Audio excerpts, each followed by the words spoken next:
Well, hello, and Merry Holidays to one and all. This year we thought we would save the revolving door some wear and tear, and instead share an old Christmas tale in the grand tradition of other graphic audio feel-good hits, like Deathlands, Demon Cycle, Dead or Alive, Hell's Half Acre, Mail Order Massacres, Ripper, The Executioner, and Bastard of the Apocalypse, Earth Died Screaming. The graphic audio players are proud to present The Cobbler and the Elves, loosely based on the fairy tale by the brothers Grimm, featuring a musical performance by Mort Shelby, conceived by Colleen Delaney, and scripted and narrated by our very own Grandpa Guignol.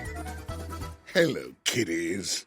There was once a shoemaker who, through no fault of his own, had lost all his money. I wish I hadn't bet everything on the Steelers to beat the Bills last week. I was going to use that money to buy some fine Italian leather to make some Gucci knockoffs. Now I only have enough leather to make one pair of ladies' sling-back heels in a size 7. That evening, he cut out the shoes, which he intended to stay up late and finish. Come to bed, Snookums. Mama's cold. But his wife and duty called him away to sweet slumber. But before he passed out, after a brief snuggle... That's it. He said a hopeful prayer to save his failing shoe business. Dear Lord, you know I'm not a bad guy, just a little unlucky. And selfish. And I haven't always been the hardest worker, but if you will help me make the best pair of Jimmy Choo knockoffs tomorrow, get a good price so I can buy some nice-looking leather, I will be a changed man. Amen.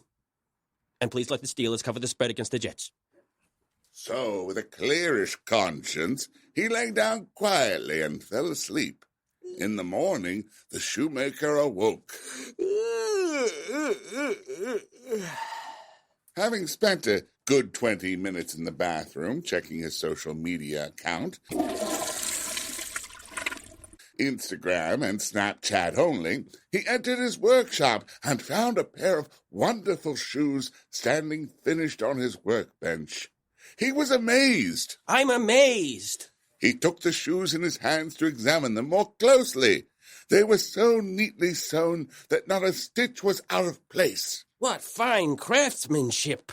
This tiny stitching is usually only achieved by the smallest of hands in the sweatiest of sweatshops. Soon after, a purchaser came in. I simply must have those shoes. I only have this one pair. What size do you wear? A European 42. That'll work. How much? How much you got?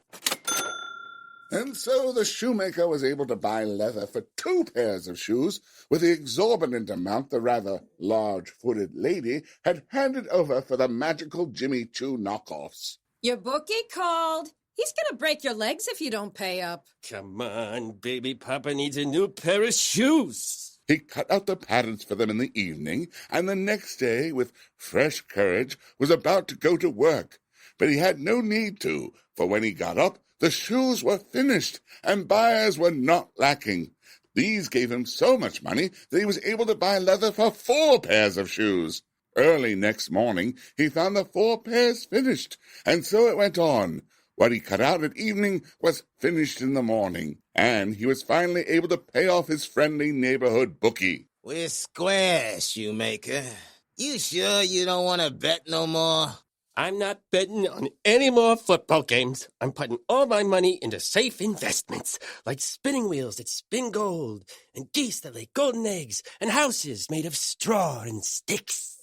Now, it happened one evening, not long before Christmas, when he had cut out shoes as usual, that he said to his wife, How would it be if we were to sit up tonight to see who it is that lends us such a helping hand? This you'd stay up for, but when I want to go clubbing...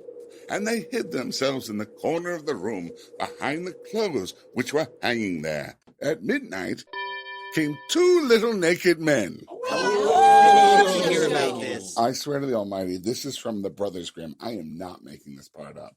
Whatever. All right. Who sat down at the shoemaker's table, took up the cutout work, and began with their tiny fingers to stitch, sew, and hammer so neatly and quickly that the shoemaker could not believe his eyes. A pair of shoes in one night? This kid's getting selfish. I know, but did you get a look at the wife? It was at this point one of the elves began to sing a parody song, which, as everyone knows, as a parody, is protected by fair use decisions, including Fisher versus D in the Ninth Circuit, 1986. Well, you can knock him down, step on his face, but it'll twinkle his eye all over the place. Then whip all the reindeer, dash through the snow.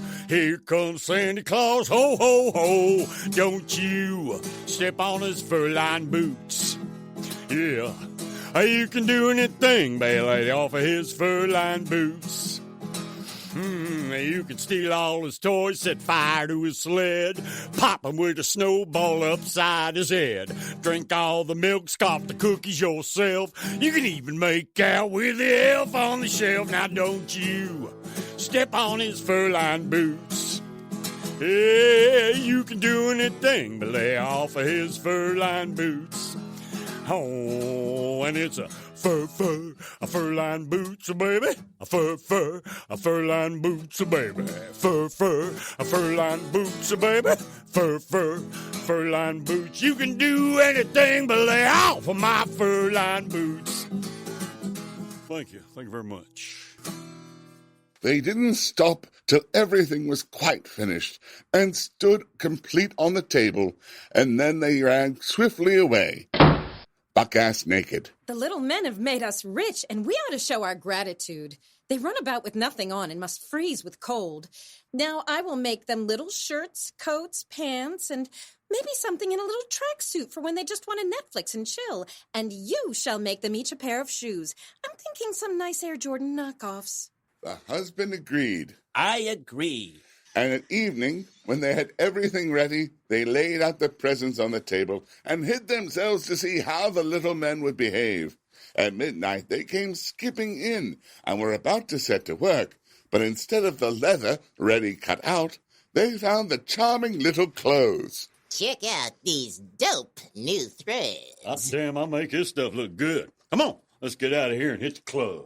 Then they hopped and danced about and leapt over chairs and tables and out the door. Henceforward they came back no more. But unfortunately, the shoemaker's wife left with the little elves and was never heard from again. Except on Tuesday down at the Pink Lady nightclub on Ladies' Night, where ladies drink free from 7 to 9 p.m. That's the Pink Lady on Main Street in the historic Shoemaker District. Come on down to the eggnog tasting party this Saturday night at 10. Bring your own cup. And to our Jewish friends, celebrate the Festival of Lights at our Matzah Ball on the 7th night of Hanukkah. Bring your own menorahs. And as always, come on down for our drag bingo and brunch on Sundays, starting at noon. Because who the hell gets up before noon on a Sunday? And a Merry Christmas, Happy Hanukkah, festive Kwanzaa, and bright New Year to one and all from your grandpa, that's me, and Graphic Audio. God bless us, one and all. Shut up, kid. Yeah. Shut up, kid. One and all.